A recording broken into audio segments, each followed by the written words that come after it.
Greetings. Welcome to the Captive Desk. In this video, we are examining, is belief in God the same as believing in Santa Claus? There's an atheistic claim you usually hear that belief in God is like belief in Santa Claus. That, of course, is an absurd statement. We know Santa Claus is a created figure from St. Nicholas, the Bishop of Myra in Turkey. And we all know that Santa Claus, to the chagrin of our children when they find out that he was made up, we know Santa Claus is just really a created figure. The God of the Bible, God, on the other hand, is uncreated. God is infinite, omnipresent. He's not limited by time or space, and he's the creator. Why does anything exist rather than nothing at all? And so to compare belief in God to Santa Claus is simply absurd. Tony claims that saying believing in God is like believing in Santa Claus is an absurd statement. Let's take a look and see if there are similarities between believing in God and believing in Santa Claus. Beliefs in God and Santa often start in childhood. God and Santa both live in magical places. God knows everything about everyone. Santa knows who has been naughty or nice. God grants blessings and miracles. Santa delivers presents to children around the world during Christmas. So, God sometimes answers wishes, and Santa sometimes answers wishes. God is the focus of religious celebrations like Christmas, and Santa is a cultural icon central to Christmas festivities. God is omnipresent, existing everywhere at all times. Santa is believed to visit every home in a single night. Belief in God is based on faith, without physical evidence. Santa's existence relies on faith, especially in the hearts of children. God is associated with love, kindness, and compassion. Santa represents joy, generosity, and the spirit of giving. God keeps a list of human actions and rewards or punishes accordingly. Santa keeps a list of human actions and rewards or punishes accordingly. God's ways are described as beyond human understanding. Santa's ability to travel the globe, deliver gifts, and fit through chimneys is a source of wonder. God has angels, saints, and prophets to help carry out his will. Santa has elves to make toys and reindeer to pull his sleigh.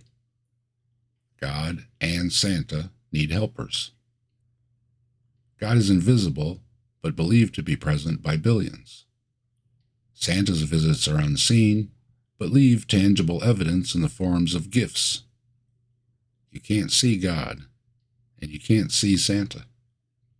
God is eternal, existing outside of time. Santa is depicted as ageless, continuing his work for countless generations.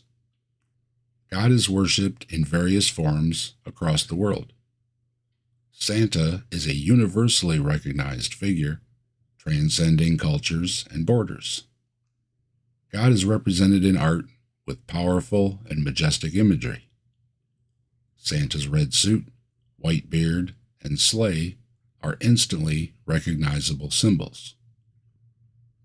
God often emphasizes the innocence and purity of children. Santa primarily interacts with and brings joy to children. God and Santa sometimes like children. God's story is shared through religious texts and scriptures. Santa's story is told through books, poems, and holiday traditions. God's teachings encourage people to lead virtuous lives. Santa motivates children to behave well.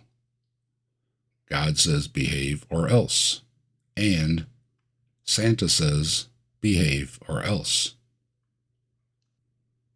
Is belief in God the same as believing in Santa Claus? Seems to be very similar. The stories of God and Santa Claus do share numerous parallels. Both are depicted as omniscient figures. God knows all actions, thoughts, and intentions, while Santa knows if you've been naughty or nice. Each rewards good behavior. Both figures inspire belief and faith with their unseen yet ever-present nature, fostering wonder and devotion, especially in younger audiences. They are both central to celebrations like Christmas, with God embodying its spiritual essence, and Santa its cultural festivity. Additionally, their stories feature helpers, angels and saints for God, and elves and reindeer for Santa. Both narratives encourage kindness, selflessness, and the joy of giving, underscoring shared values of goodness and hope. But these narratives also reveal a darker side. Both God and Santa Claus rely on a carrot and stick approach that wields fear as a tool of compliance. God rewards the good and threatens wrath and damnation for those who fall short, creating a system of fear and punishment that often overshadows genuine virtue. Similarly, Santa enforces a rigid moral binary, rewarding the nice and punishing the naughty, reducing morality to a transactional exchange. The omnipresence of their judgment, whether through God's divine omniscience or Santa's invasive list checking, breeds a culture of surveillance, where the unseen watcher looms over every action. This raises uncomfortable questions. Are these figures truly symbols of kindness and generosity, or do they function as instruments of control, cloaked in the comforting guise of holiday cheer? While they undeniably foster hope and joy for many, they also perpetuate a system where morality becomes a fear-driven obligation, rather than an expression of authentic empathy.